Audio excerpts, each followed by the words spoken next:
eye infection, which I think some others did as well, which is a lot of fun.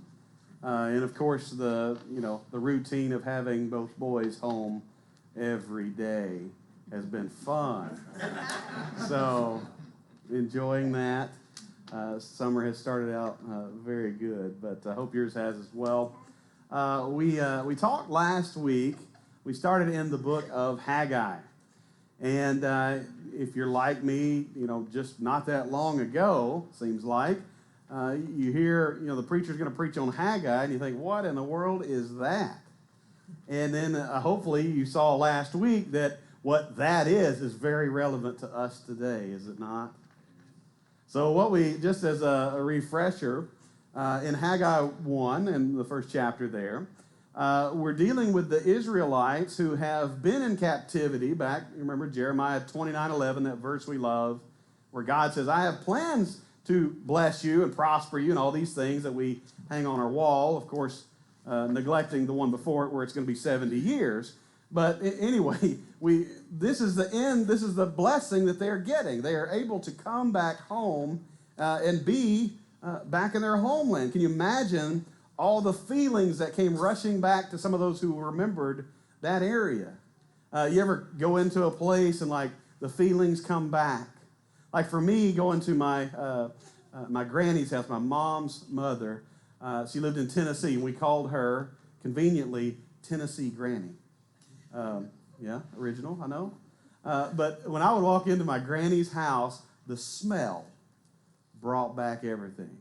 Anybody else like that? You can walk into that sense of smell is so strong, and you're like, oh yeah, there's a time and a place and some things associated with that. And so you can imagine being gone from a place that long, and you walk back into it, and all the feelings come rushing back in. They've been gone so long that a bunch of the younger people, and probably even older people at that point, hadn't been there. And so they've heard the stories about what their homeland was like, and all of a sudden, here it is, getting to experience it. That's kind of what I saw when I went to Israel back in 2017. I had been told that when you go there, it kind of brings color and life to the Bible, and that was absolutely right. So all these things I had read about, here we're reading from, and here's where it is, which was just amazing. And so you can kind of be rushed back into that, and it brings back feelings and all of these emotions and things. But the problem is that they kind of got swept up in that feeling, right?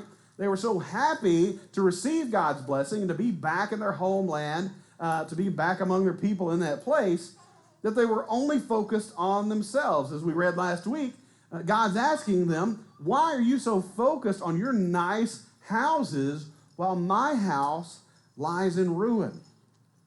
And then we say, ouch, because sometimes I can be like that.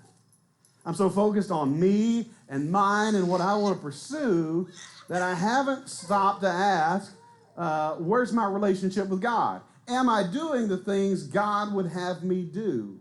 And because we don't ask that question, we kind of veer off the path without even knowing it, right?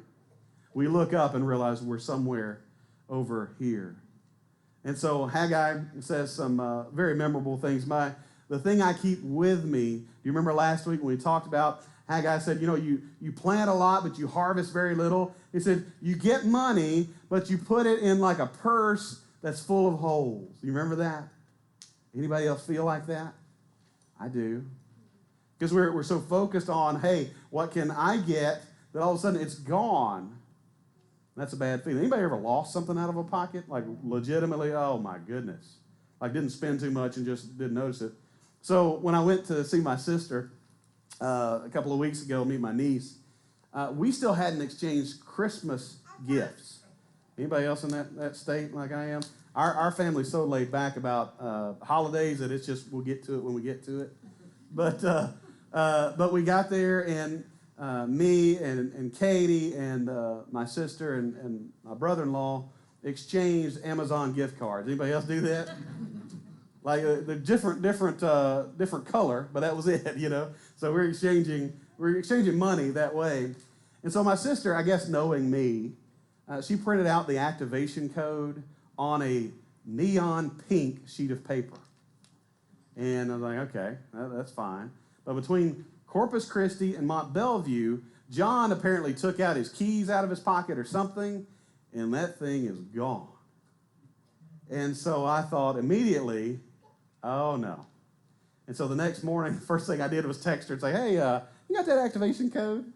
And so I got it, and I was sure that somebody had already spent that money.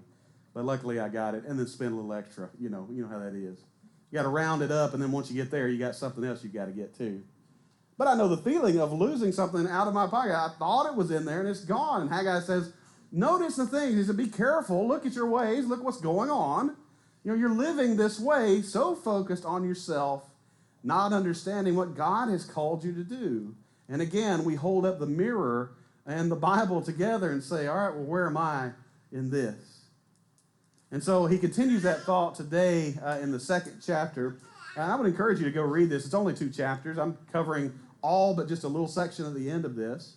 So in the last 2 weeks, you will have read Haggai. So beginning there in verse 1, in the second year of King Darius, on the 21st day of the 7th month, the word of the Lord came through the prophet Haggai.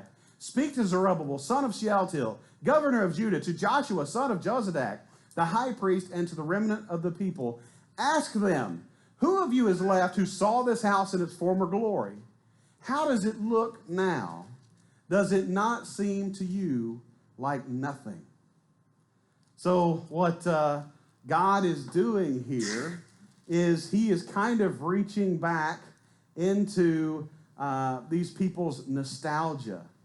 Anybody have anything you're nostalgic about? Like it brings back some stuff? Like for me, it's music. Like you get some 90s. I'm not going to go any further than that because y'all don't need to know.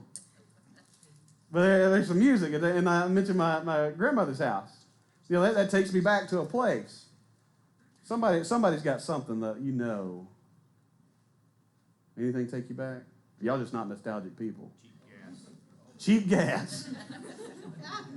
He drives by a place with a $1 in front of it, and he thinks, yeah, that's it. Takes me back. I think when I was young, I saw it at like around $1 or 98 cents. Yeah, that would take me back. I can remember where I was when I saw that. Anything else? How many of you related when I talked about my grandmother's house? Like you go to a place. And that's what he's asking them to experience right here. Who among you remembers what it looked like? And what does it look like now? Does it not seem to you like nothing? And so I think our application of this, as God is challenging this people, is for us to look around at our situation. How many of you have lived through a time that you'd love to experience again in church? Like there's people that were alive that maybe not here anymore, or maybe a lot of you were at Lakewood. Maybe Lakewood was a lot more people and you were experiencing a lot more things. Yeah, we have those things in our life, right? For me, I loved our time in Texarkana. We had a really good young families group. I didn't ever think I'd be in Texarkana. We lived about an hour away, and I thought Katie would drive every day. And I think I've told this story before, but the first day that she went to work out of college, she called me, and then she called me 10 minutes later. I thought, boy, she must be nervous, need to talk to her husband. I'll be there for her. But what had happened was she hit some freezing fog above the Red River going into Texarkana, about 8 miles out. And her little Mustang had kind of ping-ponged back and forth against the guardrails and totaled. So Katie wasn't going to drive an hour every day. We moved to Texarkana. And God certainly blessed us there because what we found there was a young family group that was really engaged. When I went to Bible class, it was people, a couple of years older than me teaching class. And I thought, all right, maybe I should be doing this. I kind of felt like, okay, these people are serious about it. They're getting up, they're teaching each other, they're encouraging one another. And I didn't see anybody get beat down while they were talking. Sometimes if you don't like public speaking, you think if you stand up here, somebody's going to throw something. I don't know. But you see from that where I am today. I used to be scared of standing in front of people.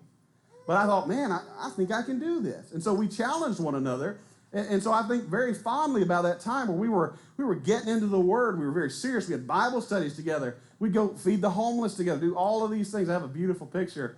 First time we went to feed the homeless, one guy came up and he needed a belt. And my buddy's like, I got one. And he just takes his off and gives it to him. Somebody caught a picture of that as he's giving him the belt. It wasn't a, hey, look at me thing. It's just a beautiful picture of, hey, I don't need it and I know you do. And so I look very fondly on that. And probably as I'm talking about these things, some scenario to you is coming up, a different time, maybe a different event. I love singing together, so singings were a big thing for us. Every third Sunday, we would have a guy come over and just lead singing. We'd go through the book. And he wouldn't even know. He was so good, he could sight read stuff. Brooke, you could probably do that very easily, but he could, oh, I don't know that, but I'll sing it. And then, okay, let's go. And none of us knew it. But I just think back to those times and what a wonderful time that I had during that. And so I think that's what God is calling these people to. He said, those of you who are still can remember this place in its former glory, how does it look to you now? And so we ought to look around and say, okay, things are different, are they not? Things are different right now than they were 30, 40 years ago. Well, we could probably go 20, right? 15. They are different. So the question is, what are you going to do about it? If you're going to look at it and you're going to assess the situation, what are you going to do about it? He says in verse 4, he says, but now be what? Be strong. Zerubbabel, declares the Lord. Be strong, Joshua, son of Jozadak, the high priest. Be strong, all of you people of the land, declares the Lord, and do something about it. What God tells his people here is look around and see. You're missing this because you're kind of sad at the state it's in. But he doesn't say just stay in that state and be upset about it and sit around and moan and think, oh, I wish for those days. He said, be strong and work. Because I think a lot of times what our church, our world and our church can be completely happy sitting in front of a screen complaining about the way things are and have no desire to change them. We can be absolutely fine with all the things going wrong and have no work ethic and no hope that we can get it back or that we could change things. But look at what he says right after that. So he says, be strong, all of you people of the land, declares the Lord, and work. And he says, for I am with you, declares the Lord Almighty. Because of the way our culture has gone, some of you throughout the week may feel like you're kind of on an island by yourself. That I go out into the world and I'm just trying to hold it together because there's a lot of things kind of coming at me. And so what God is saying here is, yeah, you be strong and work, and I'm going to walk with you every step of the way. And some of you need that reminder today that when you're feeling down and out and all alone, that you are not, that God is with you. And I pray that each of you has friends within this, in a body of believers that can come and encourage you as well. But you have to take that strength, you have to take that effort and put it in to fixing the things that you see that are wrong. How good is it for us to just sit back and say, oh, I don't like that, I wish it was like that, and never do a thing about it? Where's that going to get us? Be strong and work. Some of you have done a great job of leading your families to Jesus. Some of you need encouragement to do that more so. Because if we sit back and complain about how things are going poorly and we never make any effort to change, what are our kids going to be doing? What are their kids going to be doing? Will they have heard of church? Because the time you put in with your kids and grandkids and those people in your family, that is very precious time to teach them about God's Word. I promise you Jordan would agree to this, but he would tell you that it doesn't matter how good of a youth minister he is. We may have the best youth minister on planet Earth. And if all the kids experience throughout the week is something completely against what Jordan teaches them, he's still fighting an uphill battle. Because how many hours a week do we get biblical teaching? How many hours a week are your kids and grandkids and those people in your family actively engaged in being with one another, to encourage one another, to help each other along the way? And if we, as adults, are not willing and able to do the same, why in the world would we think they would? So be strong. The Lord goes with us in everything we do. Bring those kids to church. It is not all about this, but we're going to do the best job we can to teach them and bring them to Jesus. I have mentioned a couple of times that I do not care how loud your kids are. I will speak louder. When I first got to Mineral Springs, we sat, and I guess Katie sat towards the back, probably about where, if the back was about where Evan's sitting, just a few rows from the back. I was sitting somewhere else. I would help different things during the service. Well, we went over there, and this was probably in 17 or so, so the kids were, real young. And so I go back to Katie after the service, and it looked like somebody had stuck a piece of dynamite in a bunch of goldfish, and it just blew up everywhere. Some of you don't have young kids, so you're like, well, goldfish, hold on. They got real gruesome real quick. No, just crackers. That's all it is. And it looked like it just blown up everywhere, almost like Cheeto dust, just sprinkled everywhere. And what I did, I thought, you know what, I'm going to use this. And so I took a picture of it. I need to bring it and put it up here. But I put it on Facebook. I said, listen, I am one of the ministers of this church, and this is what my kids do. Bring yours. They're fine.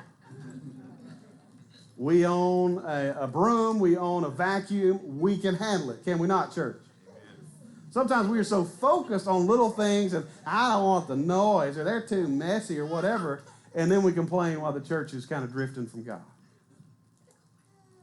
We complain about this little thing and that little thing while we're walking just straight away from God, and we don't even know it. And God says, be strong. I'm going to go with you. And you take God wherever you go. He says, this is what I covenanted with you when you came out of Egypt. That's what he's promising these people. And my spirit remains among you. Some of you need to hear that this morning. My spirit remains among you. You do not go out into this world all by yourself, even though it may feel like it at times. You need to remember that God is with you, and he says, my spirit is among you. Do not fear is how he ends that. He says, this is what the Lord Almighty says. In a little while I will once more shake the heavens and the earth, the sea and the dry land. I will shake all nations, and what is desired by all nations will come, and I will fill this house with glory, says the Lord Almighty.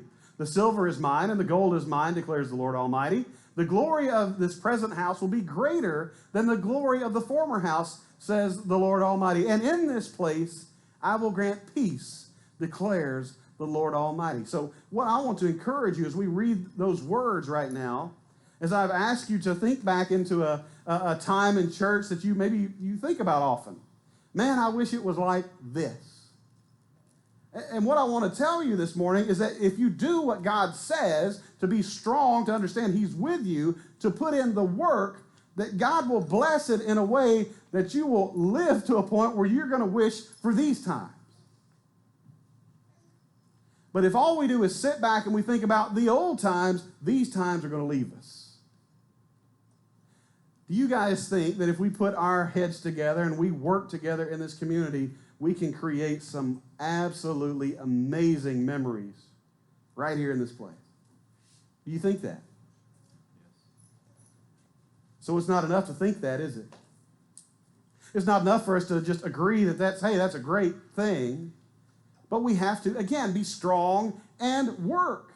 And God will bless it. He says, all of these things are mine. The gold's mine. The silver's mine.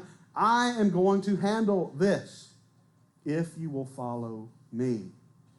Now, one thing we can do is we can read this account, and you can see through the first chapter of Haggai and what God says here, what we may read and think is, well, what God is saying is kind of this health and wealth. If I am faithful, God will bless me.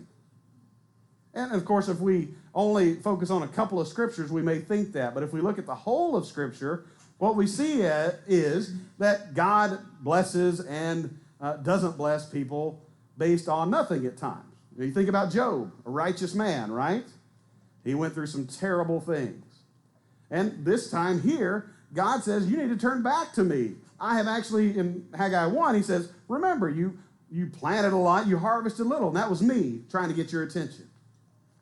We know other scriptures in the Bible, like the rain will fall on the just and the unjust. So both get that blessing. And so our task is discernment. When is it that the world is just going on as it goes on, and when is it that God's trying to get our attention and bring us back? But I'll tell you this, if you're not asking yourself that question, if you're not looking in the mirror kind of trying to make that assessment, you're never going to understand when God is trying to get your attention. Because your head is so down and focused and trying to pursue whatever it is that life is trying to offer you that you're not listening to God. You're not asking him, what can I do? What needs to be done? But he says, be strong and work. He says, and in this place I will grant peace. Some of you need peace right now, don't you? Think about these people coming back from being in captivity. You know, last week, because Jordan wasn't here, I offered up, that we were all sent to Oklahoma. He was here first service, so it got a little awkward. But can you imagine the peace that you would just feel going back home? Because some of you have been away and come back home before to feel that peace.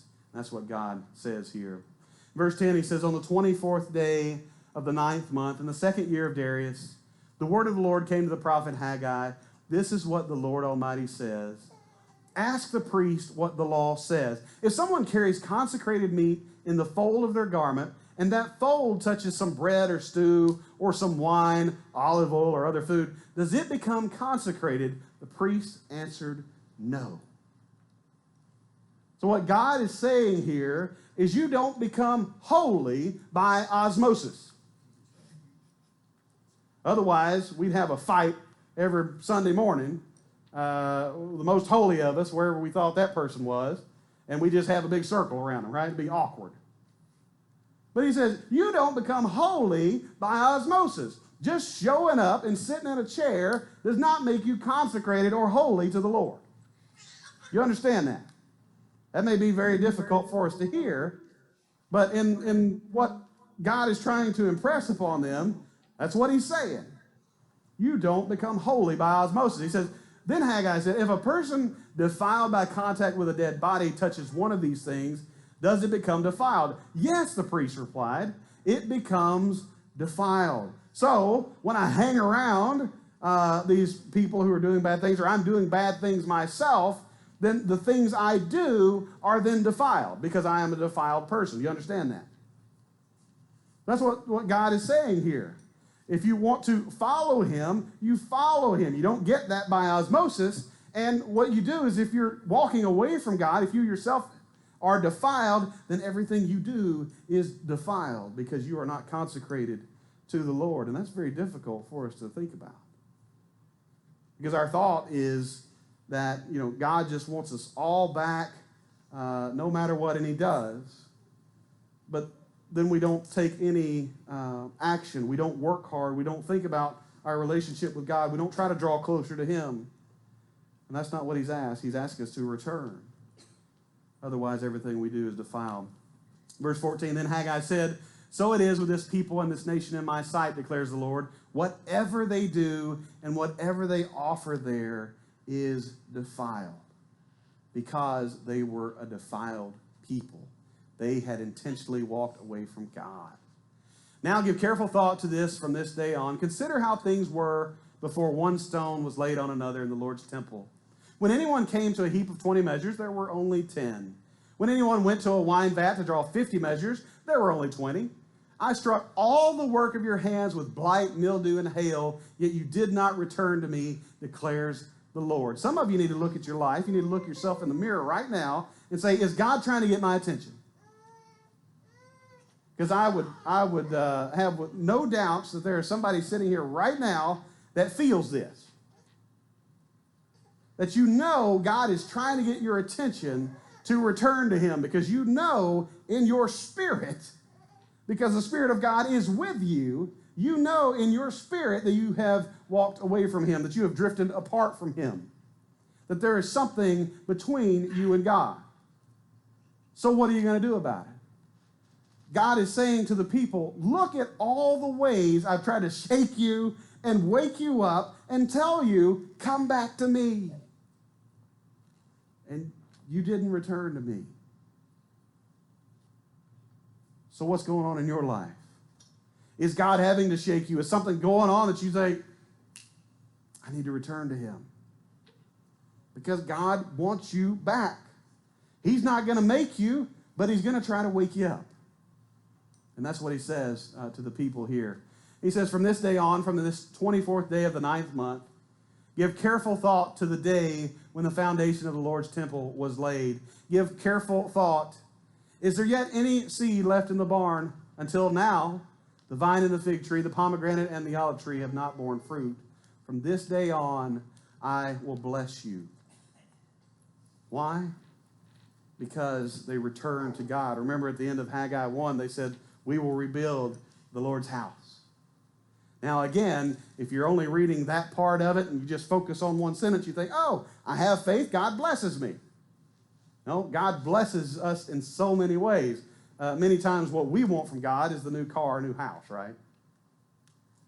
Lord, show me how much you love me by increasing my bank account, right? She got it. I want more money. I want more stuff.